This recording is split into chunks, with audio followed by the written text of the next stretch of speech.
নজর রাখবো পরবর্তী খবরে। বুধবার জগন্নাথ দেবের স্নান যাত্রা। দীঘার জগন্নাথ মন্দিরে হতে চলেছে স্নান যাত্রা। পুরীর মতো রীতি ও উপাচার মেনে হবে জগন্নাথ দেবের স্নান যাত্রা।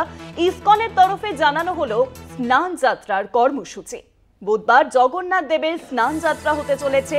দীঘার জগন্নাথ মন্দিরে হতে চলেছে স্নান যাত্রা। কদিন আগেই দীঘায় জগন্নাথ মন্দিরের দ্বার উদ্ঘাটন হয়, আর এবার দীঘায় সাড়ম্বরে পালন হতে চলেছে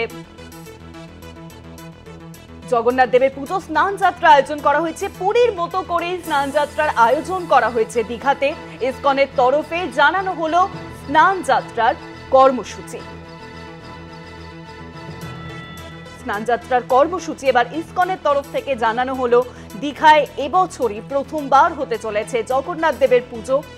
রথযাত্রা পালন হতে চলেছে দীঘায়। আমরা দেখেছিলাম যে কদিন আগেই দ্বার উদ্ঘাটন হয় দীঘার জগন্নাথ মন্দিরের। মুখ্যমন্ত্রী মমতা বন্দ্যোপাধ্যায় দ্বার উদ্ঘাটন করেন, আর তারপরে জগন্নাথ ধামে এবার দীঘায় হতে চলেছে স্নান যাত্রা। বুধবার রয়েছে জগন্নাথ দেবের স্নান যাত্রা, আর পুরীর আদলেই দীঘাতেও স্নান যাত্রার কর্মসূচি হবে।